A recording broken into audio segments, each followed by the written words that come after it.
गोजोन फुंबिलि एसबी बड निउज चेनेलखौ अनसायग्रा गासैबो रायजो राजा नोंथांमोननिसिम आंनि गोसो गोरबोनिफ्राय खुलुमनायखौ जासिहरग्रोनाय थाबाय आं सिबि रानी ब्रह्म नोंथांमोना सानसेयारि खौरां नायनो मोजां मोनोबा बे चेनेलनि गेजेरजों नोंथांमोना सानफ्रामबो सानसेयारि खौरांखौ मोननो हागोन थुदो बिदिबा दिनैनि सानसेयारि खौरांखौ जागायजेननोसै चिरांनि काकरागावआव दुखुनांथाव आरो गिथावना जाथाय दंफांनि दालाङाव जिङाव होथेनाय गैयैनि थाखायनो गंसे स्कुटिया दालांनिफ्राय दैयाव गलांदों सासे उन्दै गथ'सा आरो बिथांनि बिमादैया स्कुटिजों फैगासिनो दंमोन बे समावनो बिथांमोनहा दंफांनि दालांनिफ्राय दैयाव गलांदों जाथाय जानाय समाव दैनि साखाथियावनो आबाद फोथाराव माखासे आबादारिफोराबो आबाद मावगासिनो दंखायोमोन बे समावनो स्कुटिजों लोगोसे सानै सुबुङा दालांनिफ्राय दैयाव गलांनाय जाथायखौ नुनाय लोगो लोगो बिथांमोनहा मदद खालामनो थाखाय दैयाव बारसोमफैदों बे समाव उन्दै गथ'साखौ गोजान जानथायसिम दैया बुखारलांनानै औवायाव नांथानानै थानाय हालोदाव रैखा खालामहैनो हादों रायजो राजाफ्रा आरो उन्दै गथ'साखौ फाहामथायनि थाखाय देहा फाहामसालियाव दैथायहरदों नाथाय बे समाव उन्दै गथ'सानि थासारिया माबोरै दं बेखौ मिथिनो मोना होननानैबो फोरमायथिबावदों रायजो राजाफ्रा ओजोंहाय बिमादै जानमनि राभाखौ गोबां नागिरदोंब्लाबो मोननो हायाखै रायजो राजाफोरजों लोगोसे एसडिआरएफनि हानजाया फैनानै दैयाव नागिरफैदोंब्लाबो जानमनि राभानि गोथै देहाखौ मोननाय जायाखै चिरांनि काकरागाव राभापारायावनो जानो मोन्दों बे गिथावना जाथाया फोरमायथिनाय बायदिब्ला जानमनि राभाया गुबैयै ढेकियाजुलिनि थागिबिमोन आरो बिथाङा राभापारायाव बिगुमै आरो बिबनाव आलासि जानो थाखाय फैदोंमोन बे समावनो बिथांमोनहा गाइखेर लायनायनि रां हैनो थाखायनो स्कुटिजों थांदोंमोन आरो बे थांबाय थानाय समावनो बे जाथाया जानो मोन्दों 133थि दुरान्ड कापनि ट्रफिखौ बिटिआरआव फिदिंनायाबो जागायजेनबाय एसिया हादोरमानि बयनिख्रुइबो गोजामसिन जोलुर ट्रफि दुरान्ड काप गेलेनाया फैगौ 30 जुलाइआव क'क्राझारनि साइ स्टेडियामाव जागोन एसियानि बयनिख्रुइबो गोजामसिन दुरान्ड कापनि सोमोन्दै जाहाथे रायजो राजाफ्रा गुवारै मिथिनो हायो बेनि थाखाय बिटिआरनि मोनबा जिल्लायावबो बे दुरान्ड कापनि ट्रफिखौ दावबायहोनाय जागोन मख'नो गोनांदि बे दुरान्ड काप जोलुर बादायलायनाया मोनब्रै रायजोनि मोनब्रै जायगायाव जागोन झारखन्डनि जामशेदपुर मेघालयनि शिलं सोनाब बंगनि कलकाता आरो आसामनि क'क्राझाराव जागोन आरो क'क्राझारनि साइ स्टेडियामाव फैगौ 30 जुलाइनिफ्राय जागायजेनगोन जोलुर गेलेनाया मैयानि ट्रफि दिन्थिफुंनाय हाबाफारियाव बिटिआर सोरखारनि माखासे दैदेनगिरिफ्रा बाहागो लानायजों लोगोसे आर्मिनि गोजौ थाखोनि अफिसारफोराबो बाहागो लादों फोरमायथिनो गोनांदि साइ स्टेडियाम क'क्राझाराव फैगौ 30 जुलाइआव बेलासिनि 3 रिंगायाव बड'लेण्ड एफसि आरो नर्थ इस्ट इउनाइटेड एफसिनि गेजेराव फुटबल गेलेनाया जागोन 3 आगस्टआव बेलासिनि 4 रिंगायाव उडिशा एफसि आरो बिएसएफ एफटिनि गेजेराव फुटबल गेलेनाया जागोन 6 आगस्टआव बेलासिनि 4 रिंगानिफ्राय बड'लेण्ड एफसि आरो उडिशा एफसिनि गेजेराव फुटबल गेलेनाया जागोन 9 आगस्टआव बेलासिनि 7 रिंगायाव नर्थ इस्ट इउनाइटेड एफसि आरो बिएसएफ एफटिनि गेजेराव फुटबल गेलेनाया जागोन 12 आगस्टआव बेलासिनि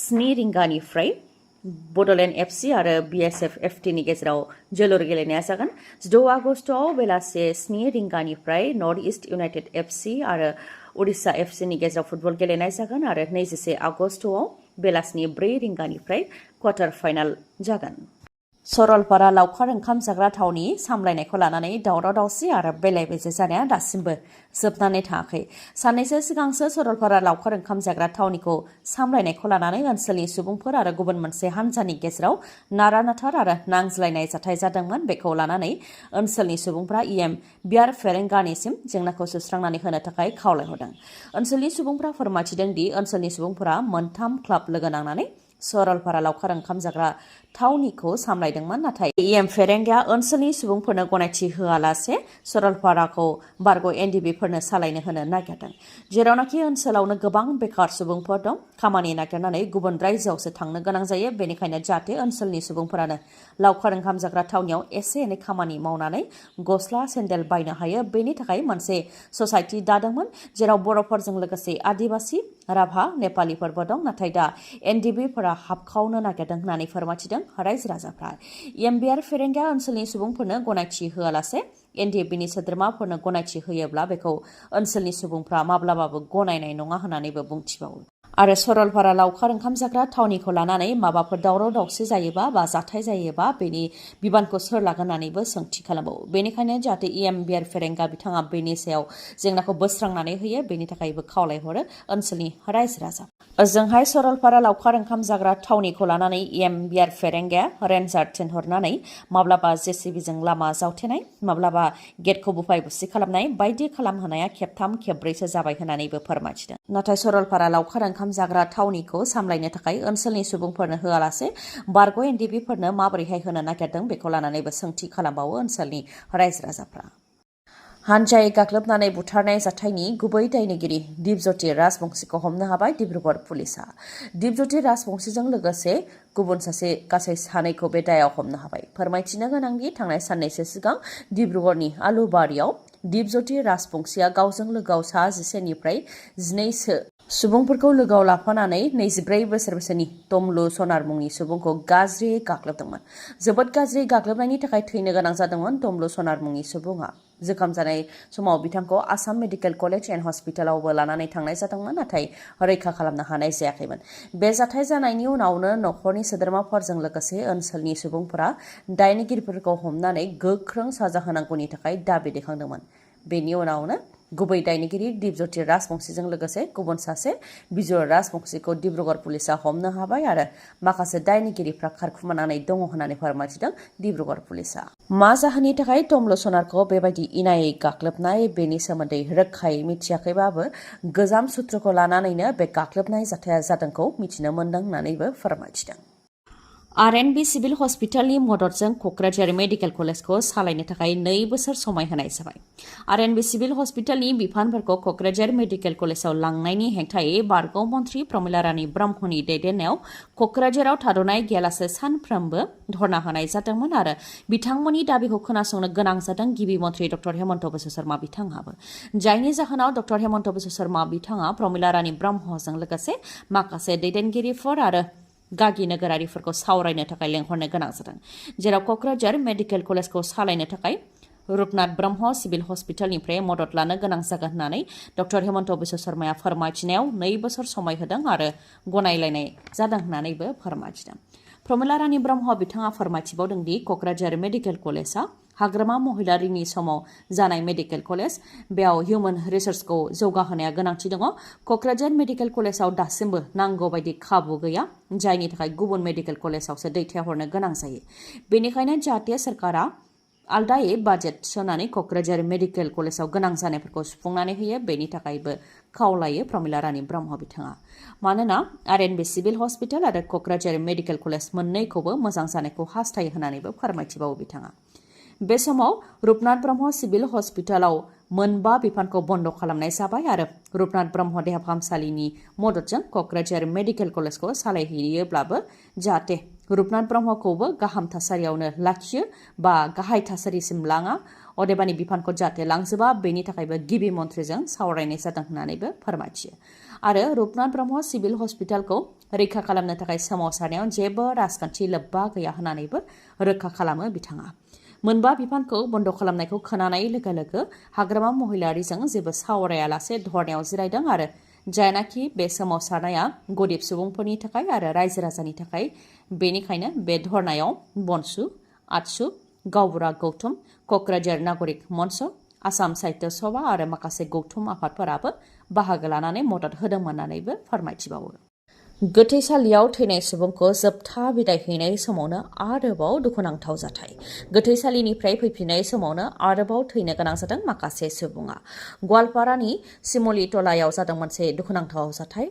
गोथैसालिनिफ्राय फैफिनबाय थानाय समावनो दै गेजेरावनो नाव गोदोदों, जायजों 3 सुबुङा जिउ खोमानो गोनां जादों आरो 2 दासिमबो गोमानानै दं। दैनि साजों फैबाय थानाय समावनो नावआव दै हाबदों, जायजों नावआ गोदोदों, जायजों दासिम 3नि गोथै देहाखौ मोननो हानाय जाबाय आरो 2 दासिम गोमानाय दं। फोरमायथिनाय बायदिब्ला नावआव गासै 26 सुबुंफोर दंमोन, नाथाय दैनि गेजेरावनो नावआव दै हाबनायनि जाहोनाव नावा बेलथायदों बा गोदोदों जायनि जाहोनाव सुबुंफ्रा गासिबो दैयाव गोग्लैनो गोनां जादोंमोन। सानै जिद'नि मादाव माखासे सुबुंफ्रा गाव गावनो सानस्रिनानै गाव गावनि जिउखौ रैखा खालामदों आरो माखासे सुबुंखौ ओनसोलनि सुबुंफ्रा रैखा खालामनो हादों। नाथाय सानस्रिनो रोङै माखासे सुबुंफ्रा दैजों बुखारलांजानो गोनां जादों जायनि मादाव साथामनि गोथै देहाखौ मोननो हानाय जाबाय आरो सानैनि गोथै देहाखौ दासिमबो मोननो हानाय जायाखै। एसडिआरएफनि हान्जाया फैनानै नागिरफैदोंमोनब्लाबो सानैखौ दासिमबो मोननो हानाय जायाखै। सारन्थाइ गावनायजों सानसेयावनो 38 सुबुंनि जिउ खहा जादों। नंगौ, मिथिंगाया बोसोरफ्रोमबो गिथावनानिफ्राय गिथावनासिन महर लाबोनो हमदों। आसामनि अनगायैबो गुबुन गुबुन रायजो जेरै दिल्ली, इउपि, महाराष्ट्र बायदि रायजोफोरावबो दैबाना लोमसावदों आरो जायनि जाहोनाव गोबां सुबुङा थैनो गोनां जादों। नाथाय बेबायदि दैबानानि गेजेरावबो सारन्थाइ गावनायजों सानसेयावनो 38 सुबुंनि जिउ खहा जानाया सोमोनांहोदों। उत्तर प्रदेशआव जादों बे गिख्रंथाव जाथाया। जुब जुब अखा हाबाय थानायनि जाहोनाव दैबाना जाबाय थानायनि गेजेरावनो आरोबाव सारन्थाइ गावनायजों सानसेयावनो 38 सुबुङा थैनो गोनां जादों। उत्तर प्रदेशनि गुबुन गुबुन जायगायाव गुबुन गुबुन जाथायाव गासै 38 जिउ खोमानो गोनां जादों। बेनि मादाव प्रतापगढ़आव 11 सुबुङा जिउ खोमानो गोनां जादों। सुल्तानपुराव 7 जिउ खोमानो गोनां जादों। चान्दौलीआव 6 जिउ खोमानो गोनां जादों। मैनपुरियाव 5 आरो प्रयागराजआव 4 सुबुङा सारन्थाइ गावनायजों जिउ खोमानो गोनां जादों।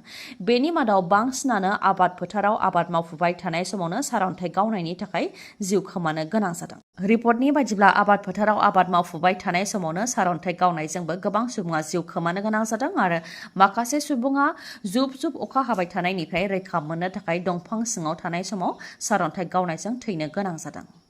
नोंथांमोननि थाखाय मोनसे गोजोनथाव रादाब। काजलगावनि MMH हन्डा श'रुमा नोंथांमोननि थाखाय गेदेर अफार लानानै फैदों।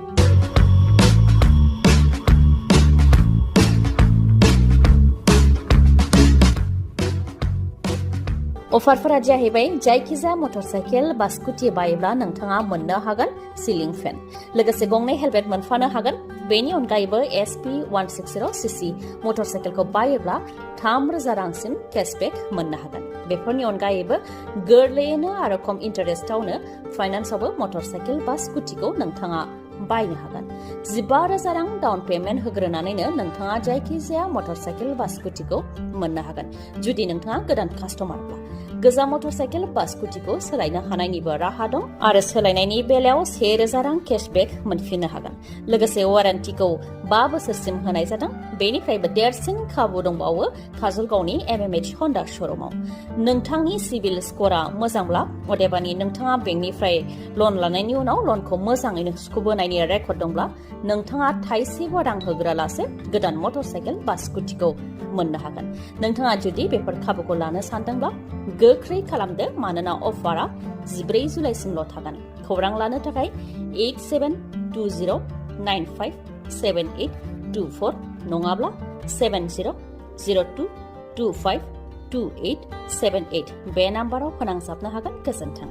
खौरांखौ जोबजासे नायनायनि थाखाय गोजोन्थों। नोंथाङा दासिमबो SD बड' निउस चेनेलखौ साबस्क्राइब खालामनानै लायाखैबा गोख्रैनो साबस्क्राइबखौ खालामनानै लादो आरो बेल आइकनखौबो क्लिक खालामदो, जाहाथे खौरां फोसावनाय लोगो लोगोनो नोंथांनाव गिबिसिन आंनि खौराङा सौहैयो। गोजोन्थों।